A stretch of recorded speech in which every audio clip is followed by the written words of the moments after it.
Okay, I think we'll go ahead and get started. I always try to be respectful of everyone's time, especially this late hour in the afternoon. So I appreciate everyone being here today. I think all of you know me. Well, everyone knows who I am. So I don't know that we'll do introductions. We can talk a little bit about kind of our perspective and our background on things as we offer ideas. But this is the sort of the culmination of our year-long series that we've embarked in back in February of this year. I have been really excited and also enlightened by what we've been able to share and learn over these months. I think it's been really well done, well presented, and I think well received. We know that our sessions are recorded, and some other folks outside our community have taken the opportunity to take a look at what we're doing, which is great, because we do want to have an impact not only in Muskingum County, but really anywhere that folks are trying to do the work of social justice in today's society. So I appreciate all of you who've been dedicated to join us, and those who were able to join when you were available. So what we want to do tonight is I'm going to just do a brief recap of some of the things that we've talked about and some of the things that we're working on.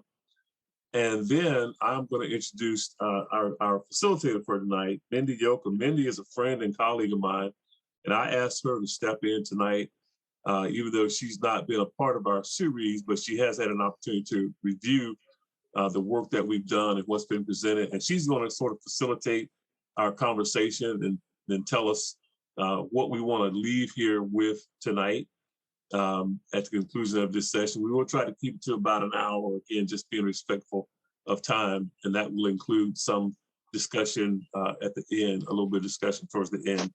So just a brief recap of where we are, and that is, I want to tell you just the projects that we have ongoing, just as a reminder that will lead into why we're having this conversation tonight.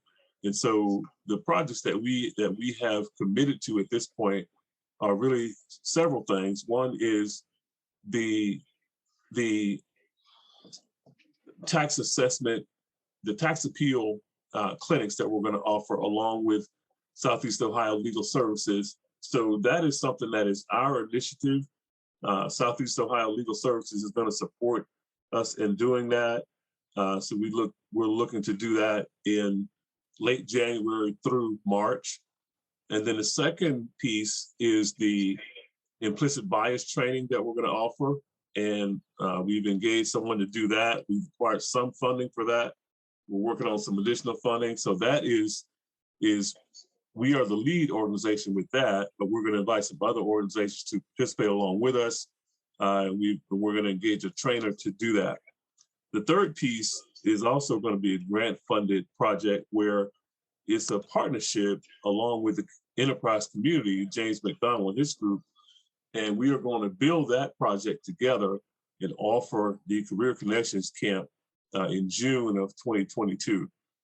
And so those are the major things that we're working on. And what I want you to notice among those things is, so one of them, we are the lead and we have a specific support organization. On the second one, we are the lead and we are providing or gathering sort of the support that we need to provide the training. And then the third is we are a partner. We are more or less an equal partner with another community-based sort of grassroots operation here in Muskingum County to deliver that community, that Career Connections project. So I mentioned those things specifically so that you keep in mind what we want to leave here tonight with, and Mindy will address this more in a minute. We want to leave here with a couple of things, at least one or two ideas to pursue in each of those kinds of categories as we go forward. So that's what I want you to think about and be prepared to talk about as we continue for about the next 45 minutes or so. And so, again, Mindy Yoakum has joined us tonight. Mindy's a friend and colleague of mine. She does some work with some underrepresented communities around Central Ohio, similar to some of the work that I do in my other life with reentry and serving people who have some challenges accessing the legal system and some other things in the community. So again, I asked her specifically to do this. She's somebody that I trust and respect, and I know that she understands the kind of effort that it takes to deliver something with the kind of organization that we have started here today. So she's going to talk to us a little bit about what we are hoping to do tonight, and then she's going to facilitate the rest of our discussion for the next few minutes. Mindy? Thank you, Daryl. And thanks everyone for having me. As you said, I am Mindy Yoakum.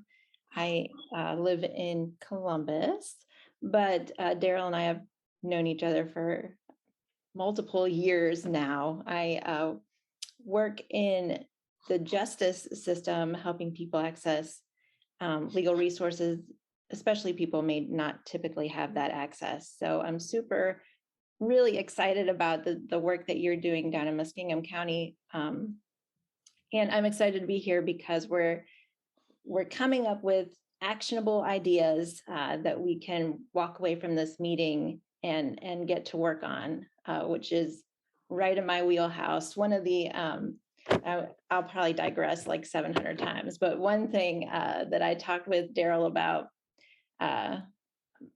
it's been over a year now, and how to navigate this space within ourselves, right? So the educational workshops, presentations that you all have provided were very enlightening, very well done, and ask us to,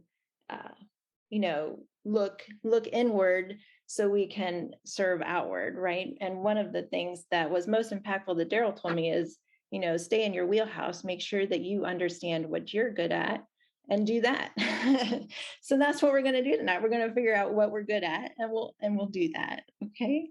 There are some ground rules per Daryl, but they are good. So I'm going to ask questions. I'm going to ask you all to participate willingly or unwillingly. We're going to try and keep our statements short. I am a question asker, so I will ask lots of follow-up questions. Daryl is going to take some notes. And as he said, hopefully we'll walk away with a couple ideas, a couple agencies that you all can partner with and get some stuff done. Okay, everybody on board? Okay, good. So the first thing I think it's important to, before we get started in the ideas, is to sort of step back and look at what's in the works. So right now you have 3 different programs in the works, which are really exciting. And all of them focus on essentially providing access to resources or training that people might not have access to. So my first question for the group is, what in the local community do you feel, and I know this is a large question, but what do you feel are the biggest call outs that if you took action would have the biggest impact? I'm going to start with Rebecca Birch, if you don't mind.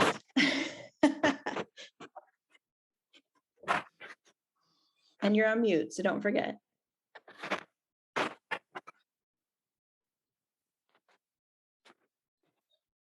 I've always felt that if we could reach people in younger days, that, elementary education, I read somewhere that a child's character is set by the time they're 7 to 9, and their attitudes and a lot of things are pretty well set for a basis, like a baseline, and then experience and so forth builds on that afterwards.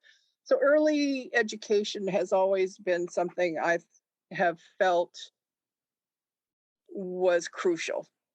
That, a lot of, and that includes exposure to other cultures, other people. A lot of people grow up in a bubble. They don't, many people around here have never even been as far as Columbus. Their exposure to other ways of thinking and other attitudes are minimal at best. And I think I've always thought that if we could institute something in early childhood, elementary classrooms, that would be a basis start for teaching acceptance and understanding, and and a base attitude for building on in the future. So So thank you for that. That's excellent. So if we look at potential actions that we could take to serve younger kids, and forgive me because I don't know what's offered in your schools or what is already happening in the schools. So are the teachers, are the administrative professionals, do they have DEI training? Do they have programming, things like that? Does anyone know? Mindy, can I interrupt before Mhm. someone responds to that? There was a question in the chat Oh, yeah. asking if you could explain just in a little bit of detail what you mean by call out. Okay, What's the biggest call out? so good question. Thank you, Daryl. For me, or what I mean by that is a specific injustice or issue within your community that you believe uh, needs immediate action, but that immediate action can serve as many people as possible. So for a call out for Miss Rebecca is perhaps serving the younger kids in some capacity, right? Because she feels that the need is great there and action taken there can serve a larger number of people. So that's sort of what we're looking for. Did that answer the question? Okay, thank you. Does anyone else agree with Rebecca that that might be an action that's impactful? Yeah, I know in the and feel free to interrupt. I would like for this to be a conversation instead of me just rambling, because I will. But in many of the presentations that were given, education, healthcare, the justice system, and policy change were some of the biggest consistent problems when it came to racial justice, is what I've noticed. So I know that Daryl mentioned that there's an upcoming program for mentorship for maybe the older kids, but does anybody have any ideas of a action that could be taken for some of the younger kids? Yeah, go ahead. I'm not sure that I'm thinking necessarily for the kids. For younger kids, what I think would be most impactful is adult behavior change. Because the younger kids are all set. We know the research says in preschool, they're fantastic. Is, the further along they go with exposure to adult behavior in education system, the more separated and So are you talking about their parents or the teachers and administrative people? well, we have no really authority of parents or anything like that. So I Mhm. think if we impact those who are doing the instruction in the 6 to 8 hours of, FaceTime, that's huge. So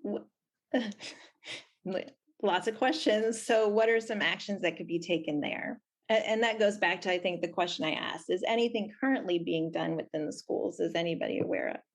I believe I spoke with the Zanesville superintendent, and he said they do have some DEI training happening. In our particular school district, we recently attended a campaign meeting, and it's very clear there's nothing happening, and they don't believe there's any reason for anything to happen. So it feels like it's more of a disposition situation as opposed to a education situation. So I don't know how to address that, but I've definitely seen that as a glaring fix help. yeah, when we moved here from Oregon 25 years ago, I brought with me a K through 12 curriculum that had been developed at with a gentleman named Nathan Rutstein, which you might know from healing racism workshops and so forth back in the 80s. I brought it to the Franklin local school district because my kids were just starting in the schools here, and I was appalled, basically, by what they were being exposed to coming from. Now, I'll grant you, we came from a very liberal school district in Corvallis, Oregon. It was hooked up with Oregon State. It was, hooked up with the College of Education. So we were basically spoiled. My oldest son was entering second grade, and he just hated the school system here. He hated the teachers. He basically has, once he got out of Ohio for college, he's never been back because he has such bad memories about being in school here. He wasn't bullied, but the attitudes and so forth, he just, from his early growing up exposure and the way people treated our exchange students, we tried hosting a lot of exchange students to kind of expose the kids in his school to different attitudes and different people. We had a kid from Brazil. We live out on a farm. Our kids always had to wait down at the end of the lane for the school bus, and he was a junior in high school and came back one day and asked me what the N-word was, because a bunch of kids driving down Miller's Lane going to the high school had opened the window and yelled it at him. Miss Rebecca, I'm sorry to interrupt you, and I appreciate the stories, but Daryl wants me to stay on task. So I'm sure our focus is on the solutions. Yeah, this is 25 years ago, and the attitudes have not changed. Yeah. They've never taken any. I mean, my kids. I'm very frustrated with the school system here and the attitudes. And it doesn't seem, no matter how you try to assist them, they don't think they need any help. So I'm gonna call out Lori and Callie on the couch there, because one of you looks like you may be in school. Is that true? Not that none of the rest of you could be in school, but well, I just graduated high school last year, but I'm in college now. I guess I'm not really sure like what a solution would be, but I guess more like awareness from like adults too, I would say. You could say you're at university or something. that's good. Congrats for that. So I'm overwhelmingly here that perhaps the school system and our teachers and our administrative staff maybe need some additional support when it comes to understanding how to navigate this world of diversity and inclusion, especially. I can give some of my experience. We are dealing with that. I think many school districts are dealing with it, to be honest, but we are dealing with that here. And so we encouraged our school district to hire a DEI person. I can't think of what they called it, but a person. We also worked to get some more diverse people on the school board. But one of the big things that we encouraged was the implicit bias and the additional trainings for the staff and the administration, because there is a lot of it, even as it was said many times in all of the year of presentations, is many people think they're doing good, but could do better. So I guess, how would that best work with your group? Ms. Jackson, do you have any thoughts on that?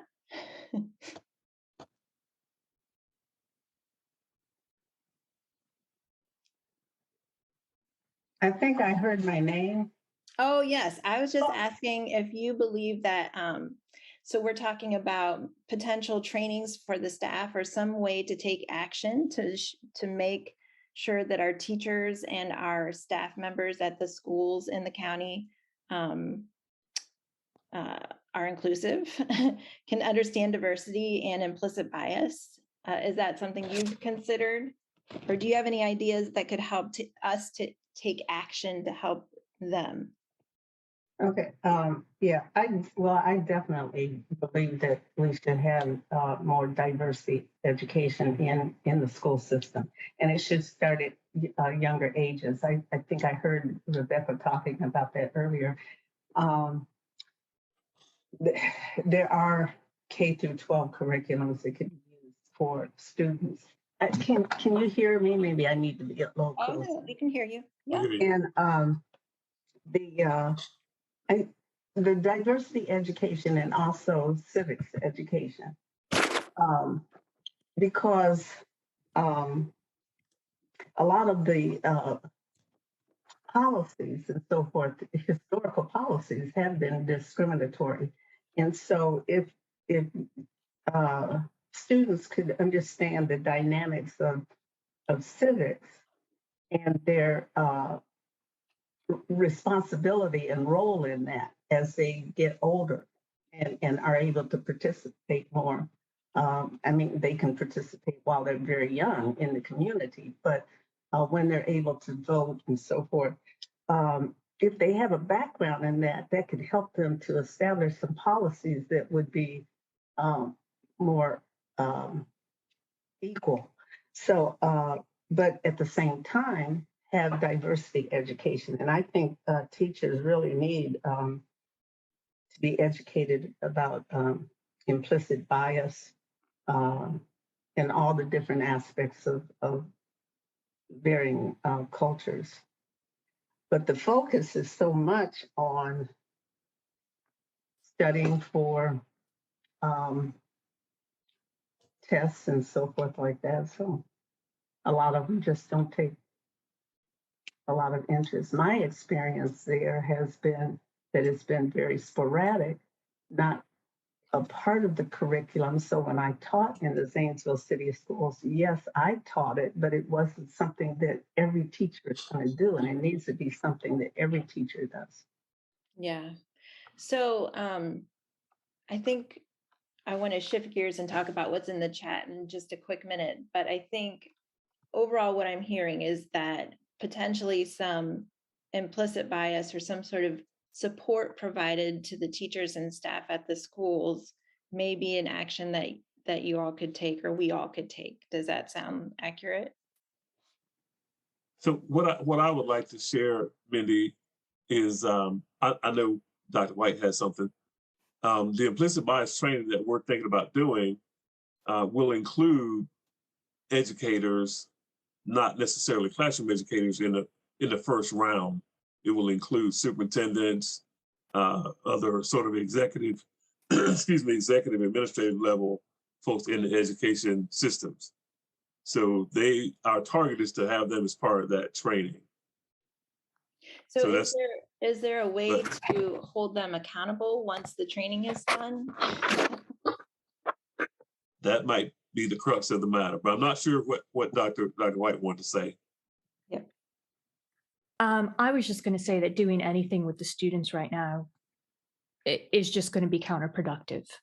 I mean, right now with the House bills circulating, and they might even ban us teaching critical race theory or anything that they can label critical race theory in college, for crying out loud. So we've been told to be very careful of what we say. Anything that might make someone feel guilty in any way about being white, like they're coming down like a hammer. And it's just this, it's just a phase right now. So I think this is something we just need to stay out of and wait, quite honestly, because that's they're yelling this right now. Critical race theory is poisoning our children, blah, blah, blah, like something that's not even taught. So we have to be very careful about how we handle it. It might be even illegal to do anything in the schools coming up soon. So I want to push back on that very strongly. I think, first of all, I don't think the legislation has been passed. And if we're concerned about it, then not yet. Certainly an activity would be to move heaven and earth and persuade as many people as we know to lobby against it in whatever way they can. The other thing is, this is not a phase that will pass. This is just the latest form of anti-racism. And I think we have to be resolute about it. And the way we do that is not by trying to press our idea, not only anyway, by trying to press our good ideas about this kind of training and that kind of training on the leadership of our schools or other institutions. I think our first task is to engage more deeply with the community we say we want to benefit. We are understandably a small, energetic, and relatively diverse group. But I think few of us can claim to have deep roots in an organizing sense in the community itself. And whatever we decide to do, whatever direction or intervention we want to support to change the behavior of institutions and systems, I think we have to begin with engaging with the people who are affected, mobilizing them, empowering them to confront the leadership of existing institutions, make their demands on those people, not our demands, their demands. Thank you for Yeah, that. true. There are several groups I'm involved in right now that are pushing back on these bills, very hard. But there are people right now that are afraid to be school board members who are having threats on their life for trying to say, hey, let's teach our kids about diversity. So that is new. So what I would propose then, and I know Ms. Jackson wanted to add something, is so if and again, trying to find a way to take action that may work then. So one of the suggestions in the chat was maybe providing a community resource that's attractive to the people that we want to serve instead of building it in the schools. We'll talk about that in a second, but I know Ms. Jackson wanted to say something. Yeah, real quickly. I was in a meeting Tuesday, I believe it was, with folks in a group, Concerned Citizens Defending Democracy. Most are located in Washington, D.C. And one of the emphasis there was to go local with the community. They kept saying, go local, because you have, if we look at it in terms of focusing nationally, that might help some, but we really need to bring our communities to understand the need. The other thing he talked about, or that we talked about, what were the terms. And several people really talked about things like critical race theory, Black Lives Matter, and said those were horrible titles for what we're trying to do. And but it's out there now, so there's not a lot we can change in terms of the terms, but maybe locally we can utilize different language to get move toward some of the same objectives. The third thing and the last was talking about a common purpose. What is our nation all about? And what are we doing? And how do we move toward the objectives of what our nation really is supposed to stand for? How can we work together and do that? And the messaging really, they were saying, or we were saying that it needs to come from that perspective of focusing on what we all can do for the nation, because democracy is being threatened. And we may not have a democracy in a few more years. Thank you for that as well. Ms. Ann, you had posted in the chat a suggestion shifting gears a little bit, but maybe a different way to approach this. And food, I think, is food is always a community builder and an attractor. You know, we want to talk with the people who don't show up to the meetings, right? And that might be a way to do it. So do you mind speaking a little bit about your idea? It was my husband's idea. I just That's want to fine. clarify that it was not mine. We'll give him due credit then. I will Okay. not take credit for his idea. But yeah, I mean, like you said, food is always a general, you know, everyone likes food, you know, and people tend to try other things when it comes to food before they'll try other things to do with another culture. And then they find they like it and then they want to know more. And I remember even when I was in the 4th grade and someone, I want to say from Great Britain, came and spoke. And I remember very clearly someone asking, "Are there strange things that you eat?" And she said, "Not strange, different." And as a 4th grader, that was very impactful. And it really, you know, it's obviously I still remember it. So it held with me. So I think that's kind of an important thing, just to introduce the concept that different isn't bad. And sometimes different can be really yummy. And that just, you know, changes perspective a little bit, gives them a more international idea of the world. And I think that's always a good thing. And I like food. Right. Anyone else have maybe an idea about that or a suggestion on how that could be used to reach and serve as many people as possible? This is Stephanie. I was thinking it's a really approachable way that Anne said.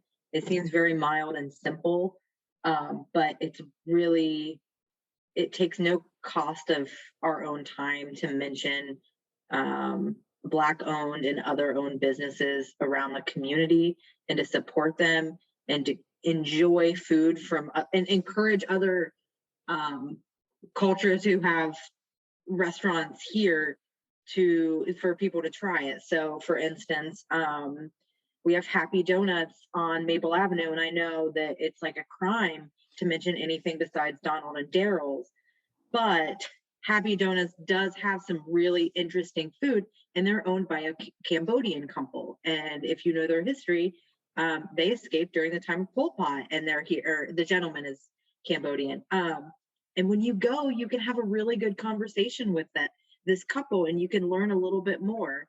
So I think that's just a simple way of quick exposure. You know, we have the Caribbean place downtown.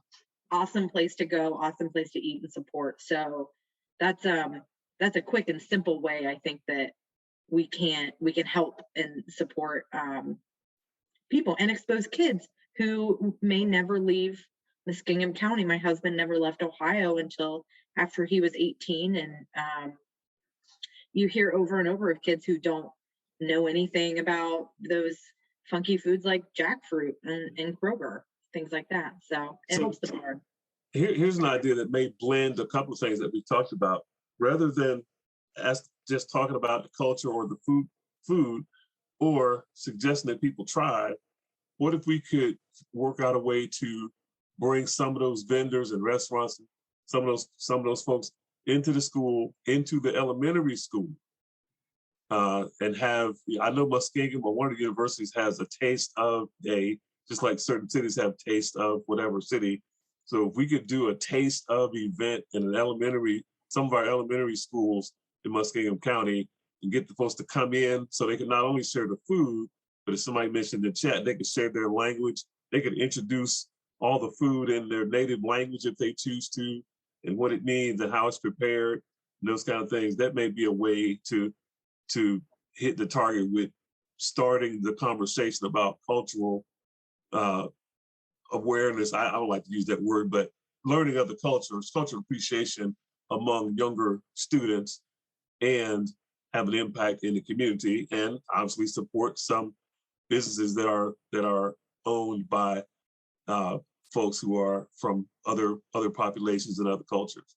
So that's just my 2 cents on that. But I've got an idea that might be piling on, but I think food is such an attractant that at least for me, that we might be able to leverage it for some other exposure, like if we have not only like a Black-owned or a minority-owned business supply the food and, use that as sort of a sampler for their business, but also include training or some orientation on resources, for people to get more information or something, couple the food with some exposure or education, well, while you're here, we had like to take a few minutes to make you aware of a few things. What do you think about that? I like it.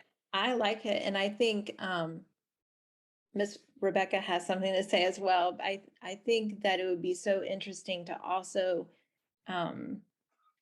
maybe have a reward card or a passport to encourage these folks to take their families to these businesses as well, so that the whole family gets to experience it as well. Ms. Rebecca.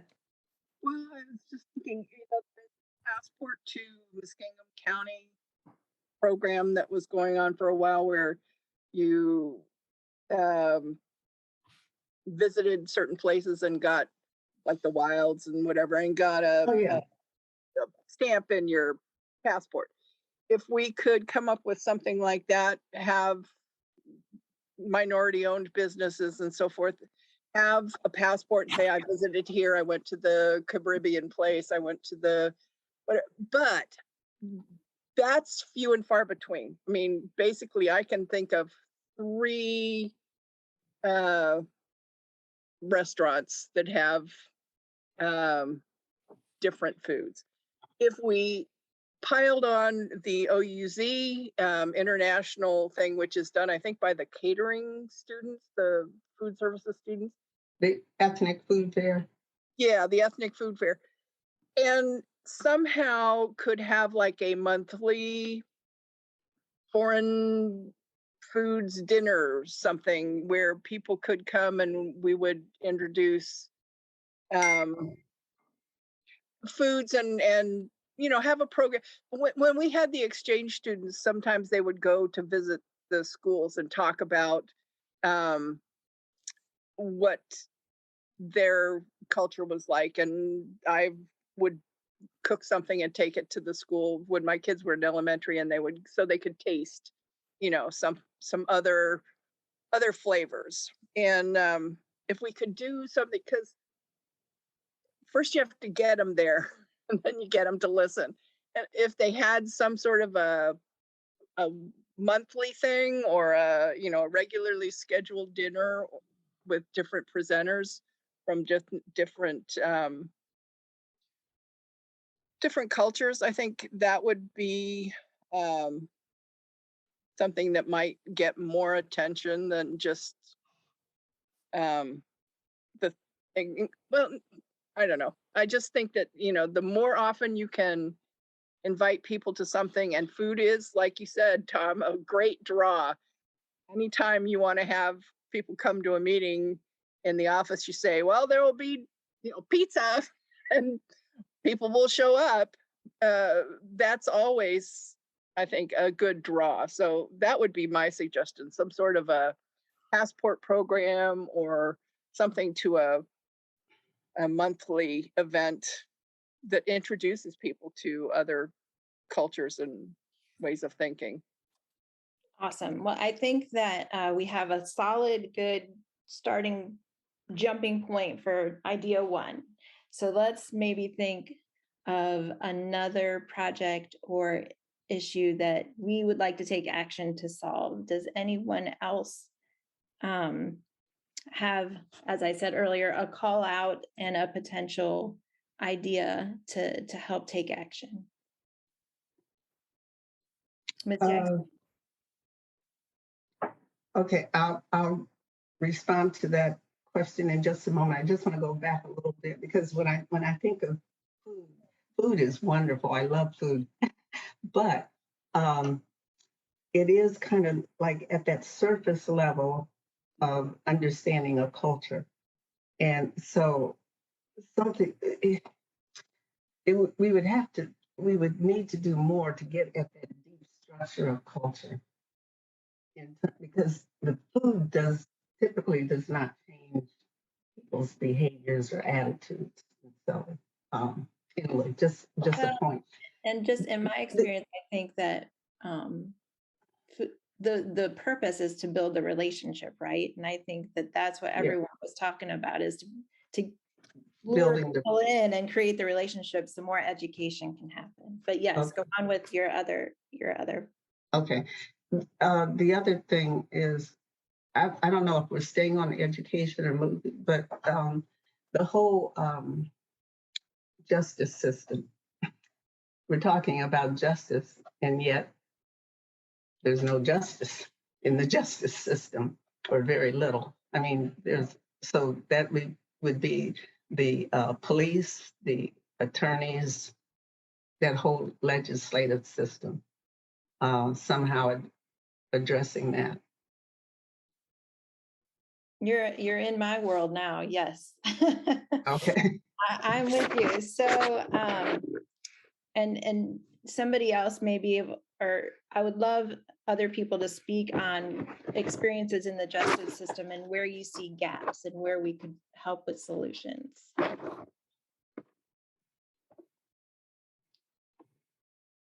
Yes, you're on mute though. Yep. The gap that we noticed was that there is no issue. Again, when we spoke with the police officers, there's no issue here. There's nothing that needs to be done. They were offered the comp time to show up to our training and didn't come to it either. So I don't know what the solution is, which I would love to change that mindset that, well, there really is a thing here we have to talk about. And maybe they have come for a seafood event. Maybe if we cooked food for them, they would come too. I don't know. That was real. And so I apologize. And Ms. Jackson, let me back up, because when I think of the justice system, I think of court and people being educated and understanding their rights. I do agree that the police and, the people protecting us also need support. But that was my understanding, just because of my own, head. That's how I think. So, Ms. Jackson, is that what you were referring to? Yeah, I was referring to the whole gamut, the police and the attorneys, the court system. I'll tell you, I mean, I have a lot of attorneys and judges. I've had a lot of, well, I do now, and have had judges and attorneys in my family. And of course, I think they are all super, but I've not had one single positive experience with the court and with attorneys and legislative folks. So I don't know. I mean, I don't want to take time to share those experiences, but they have not been very positive. I have not had run-ins specifically with police, but I do know of people and family members who have, and it's been Anyway. So anyway, I think that's something that really should be addressed. Does anyone else see the same issues that Ms. Jackson is speaking of and have an idea about a potential action that could be taken? I know that Daryl said you all are partnering with Southeastern for the tax issues that folks are dealing with.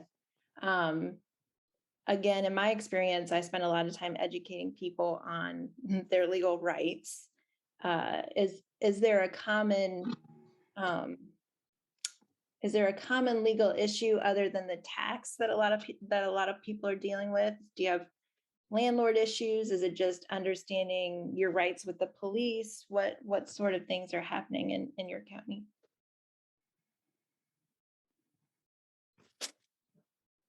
Not everyone at once. I think part of it is just maybe understanding more in terms of, the court system and And when you have difficulties, what are your rights? What can you do? And Susan? Yeah, I guess just to back up a little, there was the comment that the police are obviously really uninterested. They don't consider they have a problem at all. It might be useful to go to the prosecutor's office and the city law directors, because I mean, not that you'll necessarily get a better attitude there, but they would be less likely to say we don't have a problem, and at least be willing to take some superficial steps. And superficial is at least a foot in the door. And they in turn can then have some influence over what the police do in the streets if they, you know, if they see these patterns and they say, well, yeah, we're not going to prosecute these things inequitably anymore, and then the police will see that and respond to it as a matter of culture. I like that. Do you think that the prosecutors and judges in your community would be open to having that conversation? Or I guess if I rephrase the question, how do you get the prosecutors and the judges to be in your boat? How do you bring them to the table?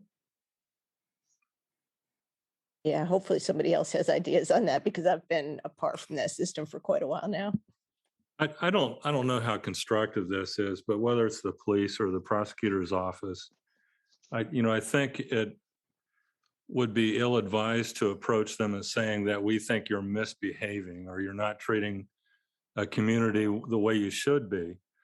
Maybe an approach would be, and we've heard this, way back in the library series, that the Black community doesn't trust the police.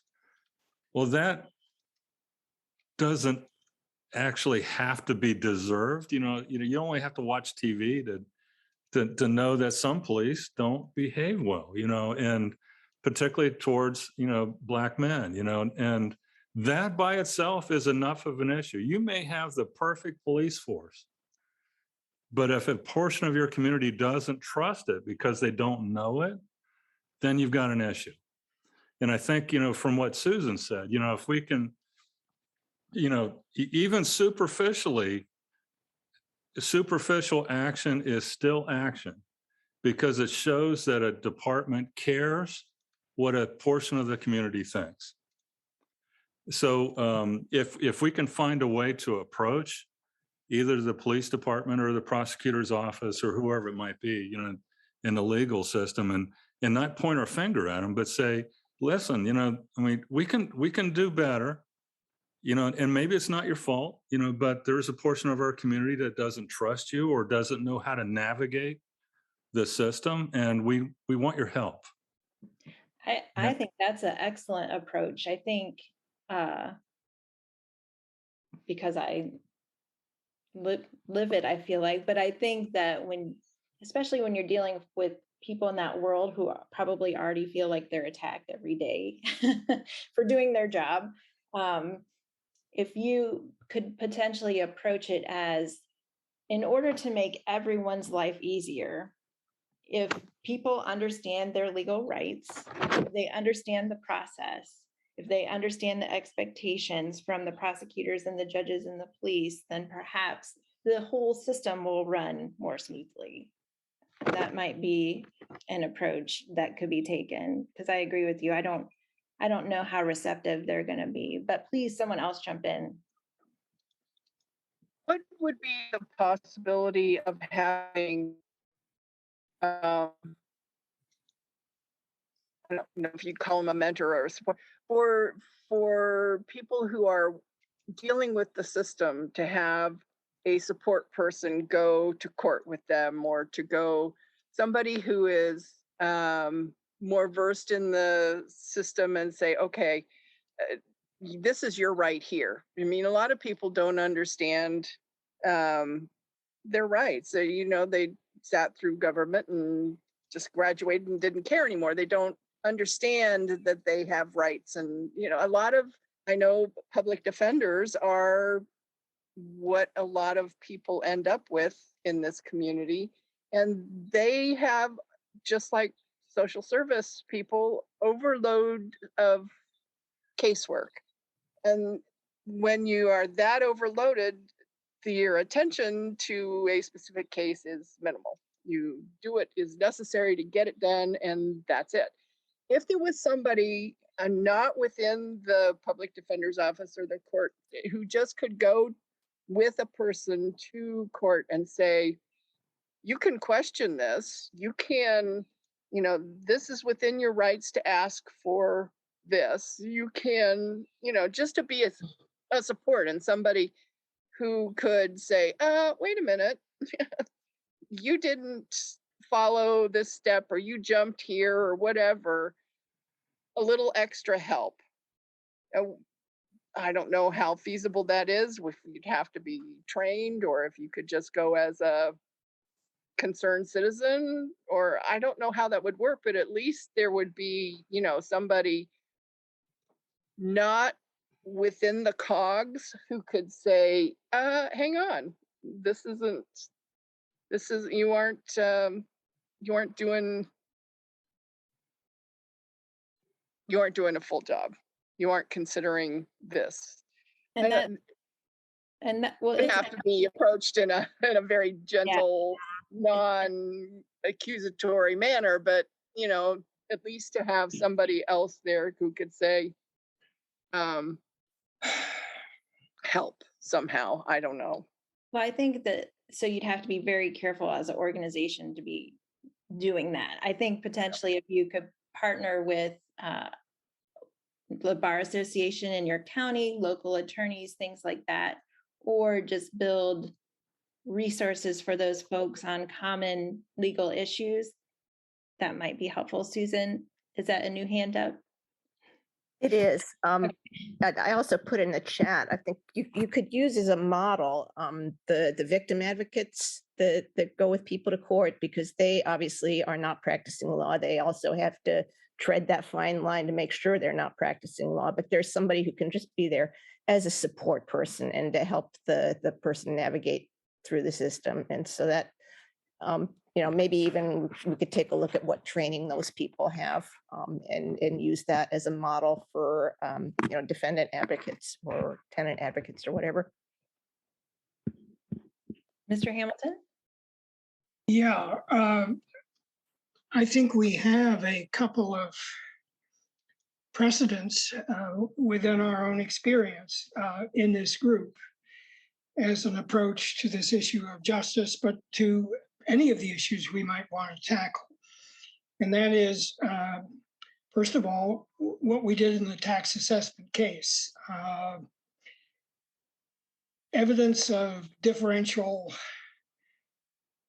treatment came to our attention and done outside the community by an independent researcher, but with an analysis of the local situation. And that became the basis for approaching the county auditor, saying, look, here's what this particular set of data shows. Perhaps you think it's wrong or you have better data or whatever, but it looks like there might be an equity problem here. It wasn't actually specifically racial, only indirectly racial. So that's an example of using data that is not unassailable, could be challenged, but also requires some kind of explanation. Why does this gap exist? And that has led to at least an ongoing conversation with the auditor and with members of her staff about how they do business. We've made them aware that there are eyes upon them. We're appealing to their claims of being just and fair and so forth. Fine. There's no, accusatory process. And that's one example. Let me quickly shift to another that Dr. Gunter knows about more than I do. She and a former colleague at Muskingum County proposed a kind of community-based needs assessment project, which they tried to get funded, but didn't succeed in doing that. It wasn't terribly expensive. I think $5,000 was the cost, but it was, from my point of view, not only a fact-finding exercise, but a mobilizing exercise. They were going to go out into the community and get the members of the community through focus groups and other means to identify their concerns. That's another thing we can do in the justice area or any of the areas we want to do. We have to figure out how to get it funded. I think there's an obvious alternative source, which is Ernie Bynum's fund for African Americans. I'm not sure exactly the title of it. It's a fund within the Foundation for Appalachian Ohio. We have in fact gotten some funds from them for another project, for the Bias Project. But in the next round, I would think it would be good to go to get all or part of the funding from them for this community-based needs assessment, equity needs assessment. Interesting. Yes, Ms. Jackson? Yeah, I was going to say, just to kind of piggyback off of some of the things that was already said, that there was a forum up in Cleveland with the Cleveland Foundation and or the Bar Association, I'm sorry, where there were those who were involved in the group that didn't see anything wrong with what they were doing, like what someone mentioned earlier, and then those who were very much aware, but they were all colleagues and they shared information together. And so it wasn't another group of people that were coming in and being accusatory, but it was their own colleagues that were bringing up these issues and concerns and talking about it among each other. And then looking at, they had data that helped. So I like what David said about that, that helped to give evidence to what they were talking about. And so out of that, then the ones who came in with, well, there's nothing wrong, we're doing the best we can, we're overwhelmed anyway, you know, began to like really look at it and be serious about making some changes. So I don't know, maybe that's something, I don't know how that would work in Zanesville or Muskingum County, but having some of the legal people discussing this and other people listening, but having some data that justifies what they're talking about. That's an excellent, excellent point. Does anyone else have some thoughts on how that might, how we can further refine that to take action? Yep, go ahead. I think more a thought of clarification, make sure I'm understanding. Dr. Jackson, if I understand right, what you're saying then is find an internal champion to lead that conversation. Mm-hmm. Okay. So like we were talking earlier about the police, maybe find one person who'd be willing to be an internal lead, if you will. Mm-hmm. Or more, like in that they had several people that were internal. But now you're getting greedy. Yeah. Now you're getting greedy. Yeah. No, I think that's an excellent idea. So does anyone have some contacts that they'd be willing to reach out to see if they could establish that?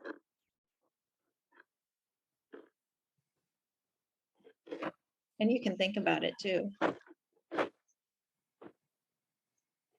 I think there's some. I'm not in Zanesville now, so I don't even know whether they're still there or not, or whether they're working or not. I don't know.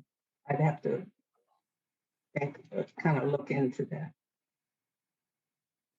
So we're coming to 7 o'clock, and I think we'll check with Daryl, but I think that we have 2 at least semi-solid jumping points for actions for next year.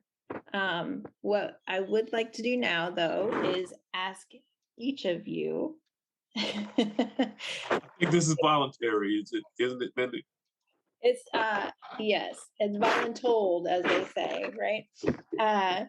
To take a moment and verbally, to all of us in the Zoom room here, commit to one action that you can take as an individual.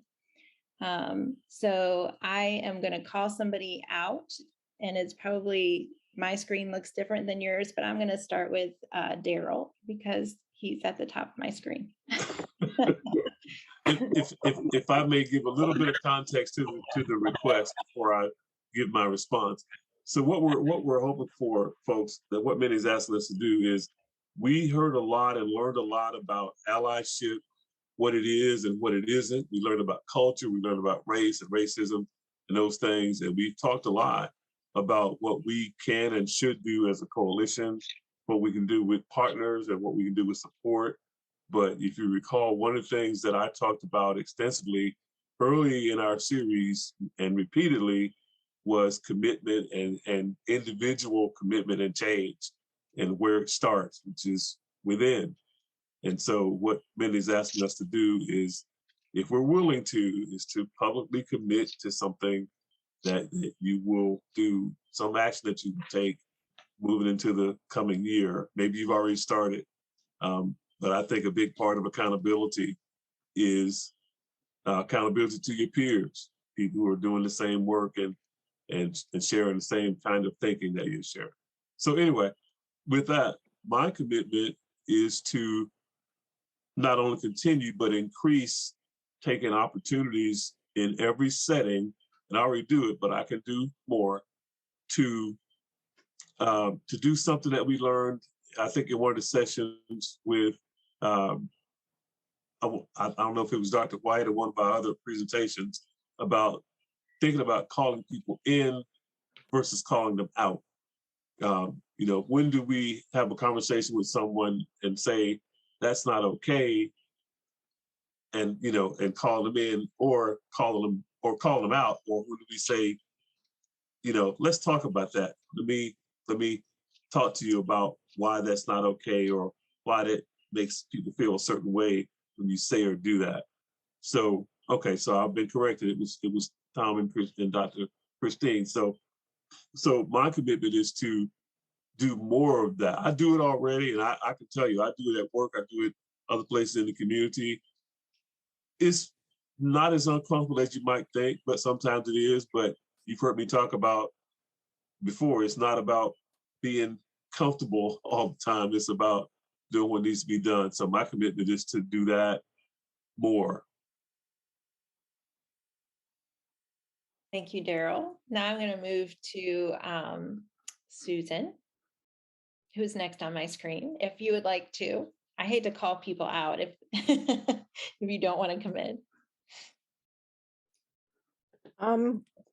Well, I guess one thing that I've already half done and committed to is I've submitted written testimony against House Bills 322 and 327, and I've made a decision that when it comes up for the next hearing, that I'll go testify in person, as much as I don't want to do that, that I will do that. And then the inside work is I want to read the book Cast, and I commit to doing that within the next year. Thank you, Susan. Tom and Christine, you're up. Are you going first? Yeah, I'll go first. On the topic of food. I'm so surprised. I've had a few conversations with Dwayne Rogers, who is the owner of Tapas Caribbean. And in fact, if he's open tomorrow, I'll go tomorrow to go share with him Lunchtime. Well, actually, probably not lunchtime, because I don't want to hit him when he's busy. He gets a lot of walk-in stuff at lunchtime. So, but to share with him the first launching point that we talked about today, about having a food and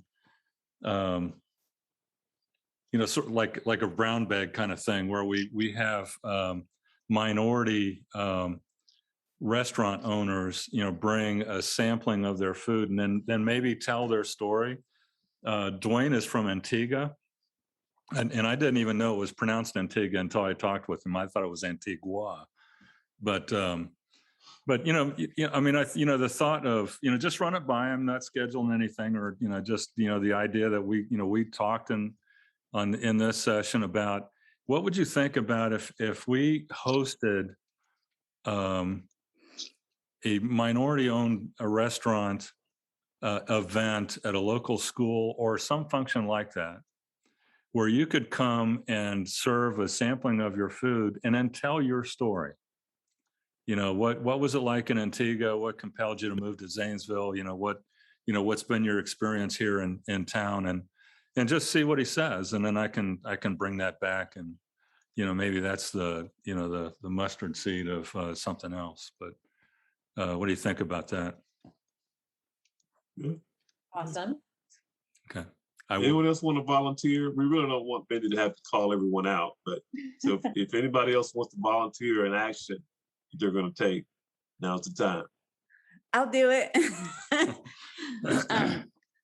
Dr. Jackson, I love your idea about finding an internal champion. And that may be the stumbling block I've kept hitting my head against in the police department. So I do have a relationship with some members in the police department. They are not the internal champions I had hoped for. So I would commit to doing a little more investigation to find that one person. And I know you want more than one, but I would just be happy if I could find one person who might be that kind of champion on the inside. Beautiful. Thank you. And anyone else? I'll go ahead. First of all, I will continue to expand the analysis of tax assessment data, something I'm already doing, getting the county's own data, applying the methods that the University of Chicago researchers applied, or better yet, finding somebody who can do it for me, but I can probably do it. I'm also continuing to collect information on disparities in outcomes and enrollment in local school systems. And right now I'm assembling data on Mideast Career Center, which I had previously not paid attention to. But you won't be surprised to learn that the same pattern exists there as exists at OUZ and Zane State. Namely, they do rather well with the students that they enroll. They just don't enroll very many African-American students, period. I mean, way underrepresented. I'm happy to say that I think Zane State is now alive to that problem and is taking steps that Daryl can verify as well to make a change there. We're still in the data collection stage with respect to the Mideast Career Center. Finally, as some of you know, I've been involved in a long-term research project about the community of Zanesville and what's transpired there in the last 50 years. The economic decline, depopulation, other social and economic changes. And I expect to continue to conduct in-depth interviews with individuals in all segments of the community. And among the questions I ask are, what is your perception of race relations in the Zanesville community, then and now? So that's been very valuable in not only in getting information, but actually in establishing relationships with people who were complete strangers to me. Awesome. Thank you. Thank you so much. Anyone else? This is Janet. I've kept quiet actually because I could talk all day long, but I wrote it in the chat, but I'm newly elected to Zanesville City School Board. And so I start in January. And so getting something happening in the schools is a high probability because they know that I'm all about diversity, and that was actually my platform. So that's a probability. And I know a couple of judges and within Zanesville and a captain of the police department. So I can talk with them and have them probably see if they can reach out to Daryl and he can explain what we're trying to do and go from there. So that's what I commit to. Awesome. Congrats. I can't wait to see what you Thank do. you. Yeah. Thanks. Anyone else? I kind of want to step a little bit into what Daryl had mentioned about calling people in. I feel like my role, a lot of the times, my personal role is being able to start the difficult conversations with people and listen, even if I disagree with them. So I had recently done it at the hospital with somebody, and feels like every time I stand in line at Kroger, somehow things pop up. People have no problem sharing their opinion and things spiral. So a lot of times it's just asking questions and asking them to look inward as well, as Daryl mentioned. So I really enjoy having the difficult conversations just to get people comfortable to even start talking, because I find that is one of the biggest challenges is there is a divide of, for so many things, every single topic beyond social justice right now is an us versus them. So just to have that conversation, I think is important. And I think it's something else that my husband and I have been trying to do is to at least eat out once a week at a business that would be owned by someone who is not white in our community. And I think that's a very simple way to, passive way to make change as well. Excellent points. Anyone else? Mindy, I know Rachel just joined us, but I think she has an idea she wants to share with us for Oh, go ahead, think Rachel. about for next year. Hi guys, I'm so sorry that I joined late. But yeah, I do have some ideas for next year. One of my ideas that was really popular in the college campus community was Kahoot. So we could do a Kahoot game within the community or host an event where we could ask questions about facts of history or something like that. And we could even give out tickets, and then whoever won the Kahoot game could get a prize or something like that. I know that was really popular with the young people. I also wanted to mention I did recently accept a position as a professor at Central Ohio Technical College, and I can ask students if they would want to get involved as well. So Awesome. Two Both questions. excellence. Yes. Two questions. Is there a listing of minority-owned businesses in Zanesville and Muskingum County that we could reference to support? And also, what is Cahoots? I've never heard of that. Oh, okay. So yeah, no. So Cahoots is a game where you basically, it's like a trivia game. And so we could do, yeah, it's very educational. So we could do a lot of different questions on diversity or anything, any topic that we do choose. And so basically it will score you on how fast you answer and if you're right. And a lot of college students love it. A lot of young kids love it.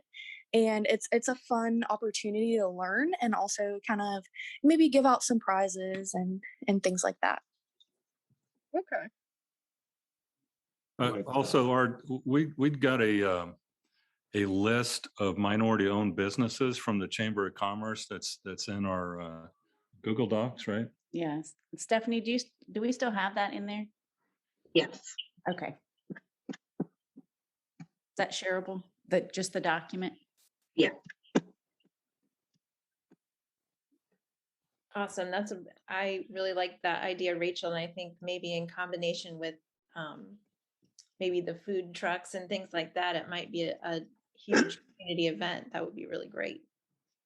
Daryl, I'm probably going to turn it back over to you, but I think Dr. Jackson has something to say. Yeah, just in terms of commitment, I'm not really sure what I'm going to do since I'm not there, but I certainly would be able to talk to people that I know that could provide assistance. I will be working through the Gantt Foundation in terms of educational programs next year, since I am the official education chairperson. So there may be things that we're doing that will be relative to everyone. And I guess the last thing is, I don't like the term minority. I haven't used it for a long time. So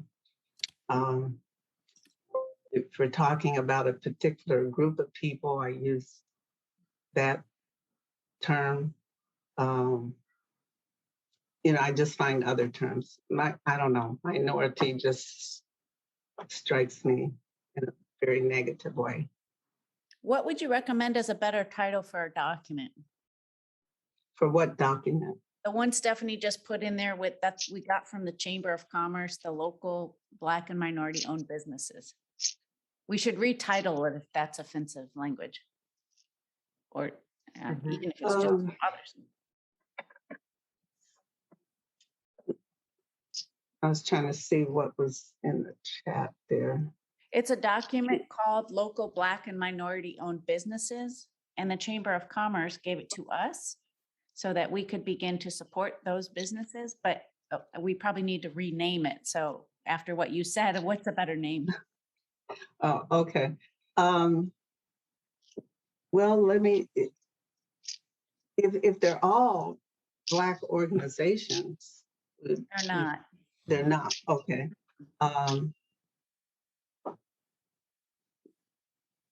I don't know who all would be involved in that, but just name the different groups that are involved, or a diverse, ethnic diverse group. I mean, it kind of depends on, who's in that group or what the purpose is. Let me think on that for a moment, because I'm not sure who all's involved in that. Right. Thank you. Hey, man, did you want me to jump back in now? Well, since Go I'm ahead. sure everybody has given their commitment if they're giving it. I don't want to miss anyone. All right, I think that's it, Daryl. Thank you so much, everyone, for having this conversation with me. I'm so excited to get to work and see all the great work that you're going to do. But yeah, now back to you, Daryl. Well, thank you, Mindy. I really appreciate you joining us today and facilitating our conversation. I think I speak for everybody when I say we appreciate the job that you did in helping us do some more work today. I thought it was important, frankly, folks, for everyone to hear a voice other than mine to kind of get us through this particular session. So we appreciate that. Just a couple of housekeeping items before we go. One is that this session was recorded or is being recorded. So Stephanie and I will review it. And one of the reasons we wanted to commit, besides accountability, is I'm going to capture that and offer some reminders along the way. So I'm not going to call anybody out publicly, in every meeting. But we're all human, so sometimes a reminder is good. And I feel like part of my role is to remind all of us of what we committed to. I know I said it jokingly at the beginning, but you all are familiar by now. I use the word commitment a lot. Whatever we commit to, we should deliver, however great or small it is. So I'll be reminding you along the way of what you committed to individually, because I think it's important. I'm one of those people who believes that if I'm not doing something that is really gonna change my individual behavior and goals, then I'm probably not going to be very effective in trying to do corporate work along with you and other folks in the community.